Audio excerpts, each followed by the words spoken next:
तो मांग वक्र का जो बाएं से दाएं गिरने का कारण है, आज हम उसकी बात कर रहे हैं। तो मांग वक्र क्या है? मांग वक्र अभी मैंने बताया ना, मांग वक्र क्या है? कीमत में परिवर्तन होने के कारण उसके जो संबंधित वस्तु है उसमें जो मांग में परिवर्तन हो जाता है, उसकी वजह से जो एक बनता है, एक वक्र बनता है, उसी को ही हम मांग वक्र बोलते हैं। तो जैसे ये हमारा कीमत है और ये क्वांटिटी है, इस पर हम क्वांटिटी दिखा रहे हैं, इस पर प्राइस दिखा रहे हैं। तो ये मान लेते हैं कि ये ऐसी मार्केट प्राइस है और उस पर Q1 मात्रा मांगी जा रही है। ठीक है। अब हमने कहा कि अगर कीमत बढ़ा दी जाए, कीमत बढ़ा दी जाए, हमने परिवर्तन की बात किया, तो परिवर्तन में बढ़ाना भी घटाना भी दोनों आता है। तो अगर कीमत बढ़ा दी जाए तो वस्तु क्या करेंगे? कम खरीदेंगे। चलो हम तुम्हारी बात करते हैं। तुम मार्केट में गए हो, तुम्हें सेब खरीदना है। क्या खरीदना है? सेब। और सेब इस समय तुमने घर से सोचा था कि 100 रुपये किलो मिल जाएगा। हाँ, घर से सोच के गए 100 रुपये किलो, तो पता चला वहाँ पे कि प्राइस बढ़ गया, प्राइस बढ़ गई। तो अब क्या ज़्यादा खरीदोगे कम? अब 1 किलो नहीं खरीदोगे, अब कम खरीदो। तो ये क्या हुई, जैसे ही प्राइस हमारी P से P1 हो गई, अब हम वो मात्रा कम कर देंगे। अब हम Q, पहले जो Q मात्रा खरीद रहे थे, घर से सोचे थे कि बाजार में इस भाव में होगा, वो कीमत बढ़ गई तो हमने मात्रा कम कर दिया। ठीक है। अब अगर हमने ये सोच लिया हो कि 100 रुपये किलो मिलेगा, बाजार गए, पता चला कि 80 में ही है, फिर क्या करेंगे? थोड़ा सा ज़्यादा खरीद लेंगे ना, थोड़ा सा ज़्यादा। तो मान लो प्राइस घट जाए तो हम मात्रा Q2 कर देंगे, ज़्यादा खरीद लेंगे। ठीक है ना, ये बात समझ में आई?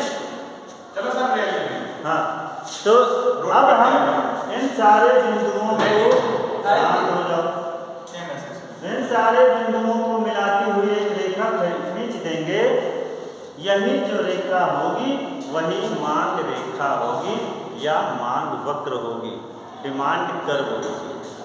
ठीक है, ये क्या होती है? डिमांड कर्व या मांग रेखा, मांग रेखा। ठीक है, ठीक है। अब गांव में नाम तो नहीं सुना होगा ना किसी का कि मांग रेखा भी कोई होती है। रेखा तो सुना होगा, मांग रेखा तो नहीं सुना होगा। अब जो तुम्हारी सहेली हो उसको मांग रेखा कहना, तो याद रहेगा कि मांग रेखा ऐसी होती है। ठीक है। तो अब चलो बात ये है कि जो मांग वक्र है वो बाएं से दाएं क्यों गिरता है? यही सवाल है ना, क्वेश्चन तो यही है कि ये बाएं से दाएं क्यों गिरता है, बाएं से दाएं ऊपर से नीचे क्यों गिरता है। इसी बात की हमें पड़ताल करनी है, इसी बात को हमें प्रूफ करना है।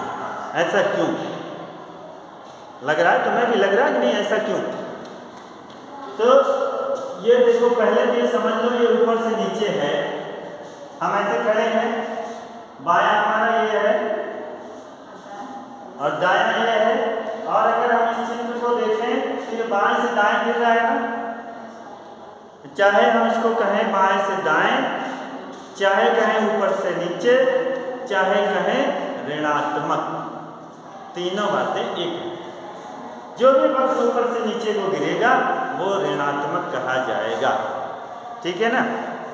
तो चले, ये ऊपर से नीचे गिर रहा है, ऋणात्मक है, ये क्यों है ऐसा? पहली बात तो यही है, कीमत में परिवर्तन।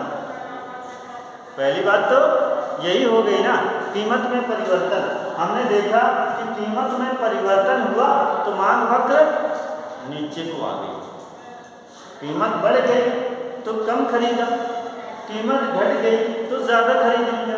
इसकी वजह से ही तो यह वक्र बना। तो एक रीज़न तो यही हो गया। दूसरा क्या हो सकता है? दूसरा हो सकता है ह्रास नियम, उपभोग ह्रास नियम, उपयोगिता ह्रास नियम। सब एक ही बात है। उपयोगिता ह्रास नियम क्यों कहते हैं? कि जैसे जैसे हम किसी वस्तु का उपभोग बढ़ाते जाते हैं, किसी वस्तु का उपभोग जैसे जैसे बढ़ाते जाएंगे, उससे जो मिलने वाली उपयोगिता है वो घटती चली जाएगी। चली जाएगी ना। चलो हम एक एग्जाम्पल लेते हैं। जो सूट तुम्हें बहुत पसंद रहा होगा पहले दिन, क्या उतना ही पसंद अभी भी है? मेरी बात सुनो, बाहर आने जाने वाले लोग तो लगे रहेंगे। जो मैंने कहा सुनाई दिया? क्या सुना? जब पढ़ना ही नहीं है तो क्यों बैठती हो क्लास? फिर इतनी सिंपल सी बात नहीं समझ में आई।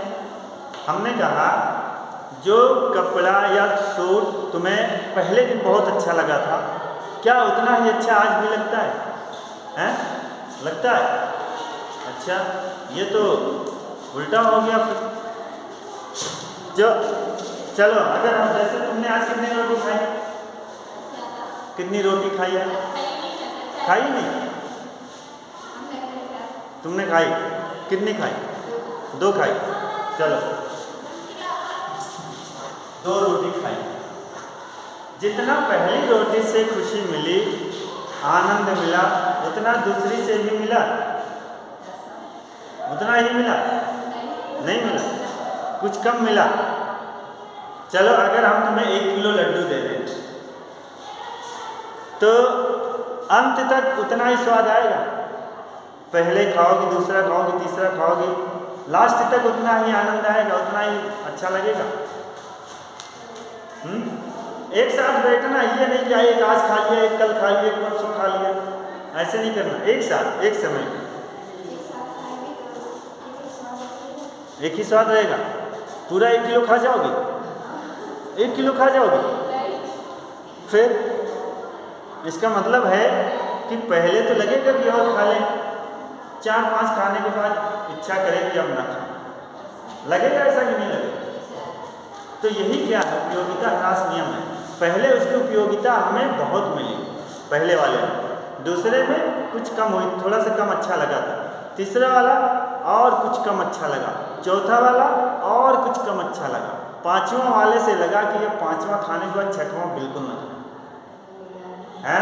लेकिन अगर फिर भी किसी ने कहा नहीं खाना पड़ेगा, खा लिया, हो सकता है वो नुकसान भी कर जाए। होगा ना? ऐसे होता है। तुम्हारी लाइफ में ऐसा मिला कभी? ध्यान ही नहीं दिया है? तो यही है उपयोगिता ह्रास नियम। अब उपयोगिता ह्रास नियम कैसे इसमें लागू होता है? उपयोगिता ह्रास नियम, जब हमने एक वस्तु पहले हमें खानी थी तो हमने सोचा था कि चाहे जो भी पेमेंट करना पड़ेगा हम दे देंगे। लेकिन अब सोचो, जो तुम्हारा लास्ट 6ठा लड्डू है, क्या उसके लिए तुम पेमेंट करने को तैयार हो? नहीं। क्यों? पहला लड्डू तो लगा था कि हमें चाहे जितना पैसा ले लेगा हम दे देंगे, लेकिन लास्ट वाले 6वें वाले पे वो अगर कहे 1 रुपये में भी ले लो तब भी हम नहीं लेंगे, है ना? क्योंकि वहाँ पे 1 रुपया हमारे लिए महंगा लग रहा है। समझ में ना? यही है उपयोगिता ह्रास नियम।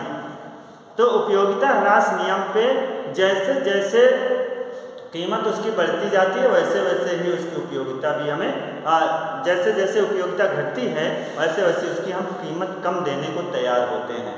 इसीलिए ये जो मांग वक्र है ऊपर से नीचे की तरफ गिरता है। और तीसरा है आय प्रभाव। आय प्रभाव का मतलब होता है इनकम जितना ज़्यादा हम खर्च कर देंगे इनकम हमारी कम हो जाएगी, और इनकम कम होगी तो हम कम खर्च करने को तैयार होंगे। जैसे मान लो हमारे पास 100 रुपये थे, तो अब हम पहले ही 20 रुपये खर्च कर चुके, अब हमारे पास 80 बचा ना, आय कम हो गई ना। पहले 100 थी, अब 80 बची। अब हमें डर लगेगा कि अगर हम सारा खर्च कर देंगे तो कल क्या करेंगे, या अभी हमें जाना है घर तब क्या करेंगे। तो आय प्रभाव भी काम करता है।